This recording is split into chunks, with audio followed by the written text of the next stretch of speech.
Friends, welcome to our channel.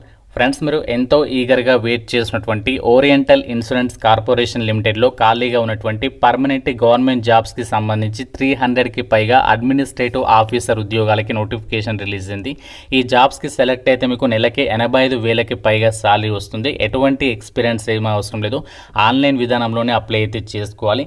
మన సొంత రాష్ట్రంలోనే పోస్టింగ్ ఉంటుంది. ఈ వీడియోలో మీకు ఈ జాబ్స్కి సంబంధించి ఫుల్ డీటెయిల్స్ అండ్ అలాగే ఎలా అప్లై చేయాలి అన్ని వివరాలని ఎక్స్ప్లెయిన్ చేస్తా. ప్రతి ఒక్కరు కూడా వీడియోని లైక్ చేసి ఒక చిన్న సపోర్ట్ అనేది ఇవ్వండి. మీ నుంచి ఒకే ఒక చిన్న లైక్ అయితే ఎక్స్పెక్ట్ చేస్తున్నాను. ఎటువంటి రూపాయి ఖర్చు కూడా లేదు కదా. ప్రతి ఒక్కరు కూడా లైక్ చేసి ఒక సపోర్ట్ అనేది ఇవ్వండి. మీ ఫ్రెండ్స్ కూడా ఒక వీడియోని షేర్ చేయండి. వాళ్ళకు కూడా హెల్ప్ చేసిన వాళ్ళు అయితే అవుతారు. అండ్ ఛానల్ని ఇప్పుడే సబ్స్క్రైబ్ చేసుకుని బెల్ ఐకాన్ని యాక్టివేట్ చేసి పెట్టుకోండి. మీ అందరికి ఒక ఇంపార్టెంట్ అప్డేట్. 10th క్లాస్ అర్హతతో 50,000కి పైగా జీతంతో 25,000కి పైగా పర్మనెంట్ ఉద్యోగాలకి అఫీషియల్గా నిన్న నోటిఫికేషన్ అనేది రిలీజ్ అయింది. ఇంకా ఈ జాబ్స్ నోటిఫికేషన్ డీటెయిల్స్ చూడని వారు ఇక్కడ మీకు పైన కార్డ్స్లో ఇస్తున్నాను, ఐ కార్డ్స్లో ఆ లింక్ పైన క్లిక్ చేసి ప్రతి ఒక్కరు కూడా ఈ వీడియో చూసేసి జాబ్స్కి అప్పుడే అప్లికేషన్స్ పెట్టుకోండి. జాబ్ డీటెయిల్స్లోకి వెళ్ళినట్లయితే గవర్నమెంట్ ఆఫ్ ఇండియా ఓన్ చేసుకున్నటువంటి ఓరియంటల్ ఇన్సూరెన్స్ కంపెనీ లిమిటెడ్ అనేది మనకి ఇది public sector general insurance company అనమాట. అన్నీ కూడా పర్మనెంట్ జాబ్సే. ఈ నోటిఫికేషన్ ద్వారా వీళ్ళు ప్రజెంట్ 300కి పైగా స్కేల్ 1 క్యాడర్కి సంబంధించి అడ్మినిస్ట్రేటివ్ ఆఫీసర్ ఉద్యోగాలను అయితే రిక్రూట్మెంట్ చేస్తున్నారు. ఇందులో 285 జర్నలిస్ట్ విభాగంలో అలాగే మిగతా 15 వేకెన్సీస్ ఏమో హిందీ ఆఫీసర్స్కి సంబంధించినటువంటి వేకెన్సీస్ని రిక్రూట్మెంట్ చేస్తున్నారు. ఓపెన్ మార్కెట్ విధానంలో రిక్రూట్మెంట్ చేస్తున్నారు కాబట్టి అందరికీ కూడా సమాన అవకాశాలు అయితే ఉంటాయి. చాలా తక్కువ కాంపిటీషన్తో మీరు పోటీపడి ఈ పర్మనెంట్ జాబ్స్ అనేవి పొందొచ్చు అనమాట. సో చాలామంది మంచి మంచి ఆఫీసర్ జాబ్స్ ఉంటే చెప్పండి అని చెప్పేసి అడుగుతుంటారు. ఇదే మనకు ఒక బెస్ట్ నోటిఫికేషన్.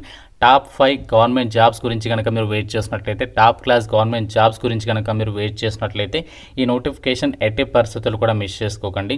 సో ఈ జాబ్స్కి సంబంధించి మనకి 1 డిసెంబర్ నుంచి ఆన్లైన్ అప్లికేషన్ ప్రాసెస్ అనేది స్టార్ట్ అయింది. లాస్ట్ డేట్ 15th డిసెంబర్ అనమాట.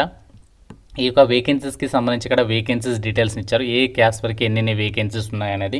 జర్నలిస్ట్ విభాగంలో ఏవో ఉద్యోగాలు వచ్చేసి 285 ఉన్నాయి. అలాగే హిందీకి సంబంధించి రాజ్భాష ఆఫీసర్స్ 15 ఉన్నాయి.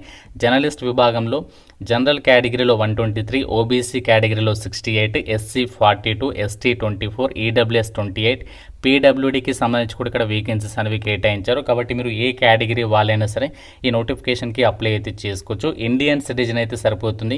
మీరు ఏ స్టేట్ వాళ్ళైనా సరే ఈ నోటిఫికేషన్కి అప్లై చేసుకోవడానికి ఛాన్స్ అనేది ఉంటుంది. అండ్ ఈ జాబ్స్కి సంబంధించి సెలెక్ట్ అయినట్లయితే మీకు ట్రైనింగ్ కూడా వాళ్ళే ప్రొవైడ్ చేస్తారనమాట.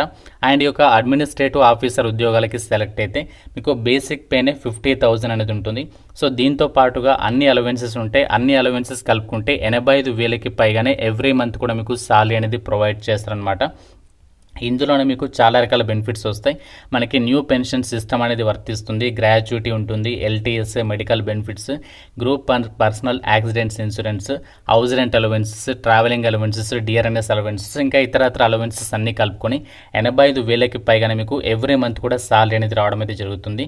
అయితే ఈ జాబ్స్కి ఎవరు అప్లై చేసుకోవచ్చు? క్వాలిఫికేషన్ ఏముండాలి అంటే November 30, 2025 వరకు ఈ నోటిఫికేషన్కి అప్లై చేయడానికి మీకు ఇక్కడ ఇచ్చినటువంటి క్వాలిఫికేషన్స్ ఉంటే సరిపోతుంది, అప్లై చేసుకోవచ్చు. ఎటువంటి అనుభవం కూడా ఏమీ అవసరం లేదు. జస్ట్ క్వాలిఫికేషన్ ఉంటే సరిపోతుంది. ఇక్కడ మనకి ఏదైతే అడ్మినిస్ట్రేటివ్ ఆఫీసర్ ఉద్యోగాలు ఉన్నాయో ఇక అడ్మినిస్ట్రేటివ్ ఆఫీసర్ ఉద్యోగాలు మనకి జర్నలిస్ట్ విభాగంలో ఉన్నాయి, అలాగే హిందీకి సంబంధించి విభాగంలో ఉన్నాయి. జర్నలిస్ట్ విభాగంలోనే ఎక్కువ వేకెన్సీస్ ఉన్నాయి కాబట్టి సో ఈ యొక్క విభాగంలో పోస్టులకి మీరు అప్లై చేయాలి అంటే జనరల్ ఓబీసీ వాళ్ళు, ఈడబ్ల్యూఎస్ వాళ్ళు అయితే మినిమం మీరు 60% మార్కులతో ఏదైనా విభాగంలో డిగ్రీ పాస్ అయితే సరిపోతుంది, అప్లై చేసుకోవచ్చు. మీరు ఏ విభాగంలో గ్రాడ్యుయేషన్ చేసినా అప్లై చేసుకోవచ్చు. పీజీ చేసిన వాళ్ళు కూడా అప్లికేషన్ చేసుకోవడానికి ఛాన్స్ ఉంటుంది. ఒకవేళ మీరు ఎస్సీ ఎస్టీ వాళ్ళైతే మినిమం మీరు 55% మార్కులతో పాస్ అయినా కూడా అప్లై అయితే చేసుకోవచ్చు అనమాట. అలాగే హిందీ రాజ్భాష ఆఫీసర్స్ పోస్టులకేమో ఎవరైతే మాస్టర్స్ డిగ్రీ అనేది హిందీ సబ్జెక్ట్స్గా ఎవరైతే చదువుంటారో వాళ్ళ అప్లికేషన్ అనేది చేసుకోవచ్చు అనమాట. సో దీనికి సంబంధించి ఇక్కడ క్వాలిఫికేషన్ డీటెయిల్స్ అనేవి క్లియర్గా ఇచ్చారు. మీకు ఎటువంటి ఎక్స్పీరియన్స్ అవసరం లేదు, జస్ట్ క్వాలిఫికేషన్ ఉంటే ఈ నోటిఫికేషన్ అనేది అప్లికేషన్ అనేది చేసుకోవచ్చు అనమాట. అండ్ ఈ యొక్క వేకెన్సీస్కి అప్లై చేయడానికి మీకు ఉండాల్సినటువంటి ఏజ్ లిమిట్ వచ్చేసి నవంబర్ 30, 2025 కల్లా మీకు మినిమం 21 నుంచి మ్యాక్సిమం 30 ఇయర్స్ వరకు ఏజ్ అనేది ఉండాలి. 30 ఇయర్స్ వరకు ఎవరు అప్లై చేసుకోవచ్చు అంటే జనరల్ వాళ్ళు, ఓసీ వాళ్ళు అప్లై చేసుకోవచ్చు. ఒకవేళ మీరు ఎస్సీ ఎస్టీ వాళ్ళైతే 35 ఇయర్స్ వరకు, ఓబీసీ వాళ్ళైతే 33 ఇయర్స్, పీడబ్ల్యూడీ వాళ్ళైతే 40 ఇయర్స్ వరకు కూడా అప్లికేషన్ చేసుకోవడానికి ఛాన్స్ ఉంటుంది అని చెప్పేసి ఇక్కడ నోటిఫికేషన్లో సో వాళ్ళే క్లియర్గా ఇచ్చారు. అండ్ ఇవన్నీ కూడా మనకి permanent central government job vacancies కాబట్టి సో మీరు ఎవరైనా సరే పోటీ పడచ్చు అనమాట ఈ ఉద్యోగాలకి. సెలక్షన్ ప్రాసెస్ అనేది ఈ జాబ్స్కి ఎలా ఉంటుందంటే, అప్లై చేసిన క్యాండిడేట్స్ అందరికీ కూడా ఫస్ట్ మీకు ఫేజ్ 1 ఎగ్జామ్ అనేది కండక్ట్ చేస్తారు. ఫేజ్ 1 అంటే ఏంటి అంటే ప్రిలిమినరీ ఎగ్జామినేషన్ అనమాట. ఇది మనకి జర్నలిస్ట్ అండ్ హిందీ ఆఫీసర్ ఉద్యోగాలకి కామన్గా ఉంటుంది. ఇందులో మనకి ఏంటంటే ఆబ్జెక్టివ్ టెస్ట్కి ఇక్కడ టోటల్గా 100 మార్కులకి ఒక టెస్ట్ అనేది కండక్ట్ చేస్తారు. ఇందులో English language, reasoning, quantitative aptitude ఈ టాపిక్స్ మీద మీకు ఆబ్జెక్టివ్ విధానంలో క్వశ్చన్స్ అనేవి అడుగుతారనమాట. ఇంగ్లీష్ లాంగ్వేజ్కి 30 questions, 30 marks, reasoning ability 35, quantitative ability 35, టోటల్గా మీకు 100 మార్కులకి ఎగ్జామ్ ఉంటుంది. సెక్షనల్ టైం అనేది ఉంటుంది. 1 అవర్ పాటు కూడా మీకు ఒక టెస్ట్ అనేది కండక్ట్ అయితే చేస్తారు. ఇది క్వాలిఫైయింగ్ నేచర్లోనే ఉంటుంది. ఇందులో మీరు క్వాలిఫై అయితే సరిపోతుంది. మెయిన్ ఎగ్జామినేషన్ అంటే ఫేజ్ 1లో ఎవరైతే క్వాలిఫై అవుతారో వాళ్ళకి ఫేజ్ 2లో మెయిన్ ఎగ్జామినేషన్ అనేది కండక్ట్ అయితే చేస్తారు. సో ఇందులో వచ్చేసి ఏంటి అంటే పార్టీ వచ్చేసి ఇక్కడ మెయిన్ ఎగ్జామినేషన్లో ఆబ్జెక్టివ్ క్వశ్చన్స్ వచ్చేసేమో 200 మార్క్స్కి, డిస్క్రిప్టివ్ విధానంలో 30 మార్క్స్కి సంబంధించి ఇక్కడ టెస్ట్ అనేది ఉంటుందన్నమాట. సో దీనికి సంబంధించి ఇక్కడ చూడండి, ఆబ్జెక్టివ్ టెస్ట్కి ఏమో 2.5 అవర్స్ పాటు కూడా టైం అనేది ఇస్తారు.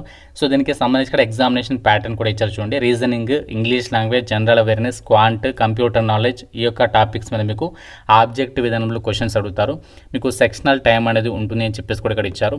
డిస్క్రిప్టివ్ విధానానికి సంబంధించేమో ఇంగ్లీష్ లాంగ్వేజ్కి సంబంధించి ఎస్ఏ ఏమో 20 మార్క్స్కి ఉంటుంది, ప్రెసైజ్ రేటింగ్ ఏమో 10 మార్క్స్కి అయితే ఉంటుంది.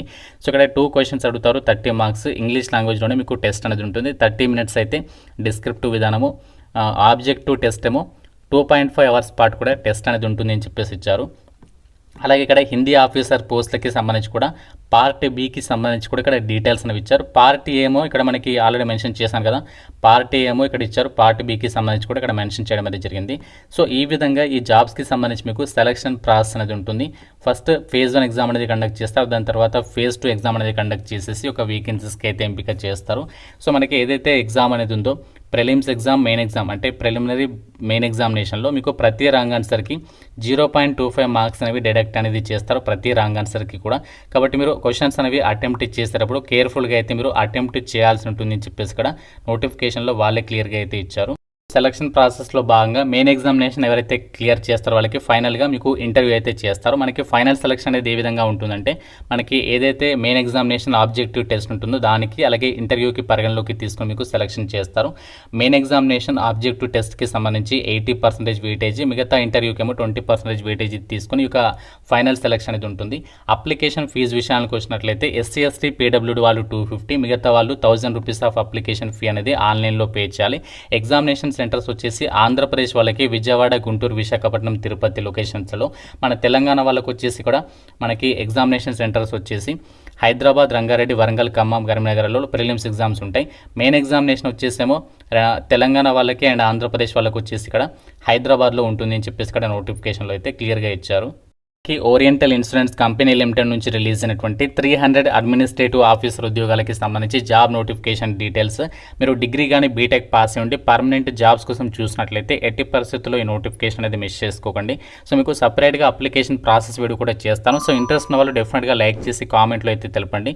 ఇంకా మీకు ఏదైనా డౌట్ ఉన్నా సరే కామెంట్లో అడగండి. ప్రతి ఒక్కరు లైక్ చేసి డెఫినెట్గా మీ యొక్క వాట్సాప్ స్టేటస్లో పెట్టుకొని చాలామందికి హెల్ప్ అవుతుంది. ఛానల్ని సబ్స్క్రైబ్ చేసుకోండి. Thank you so much guys.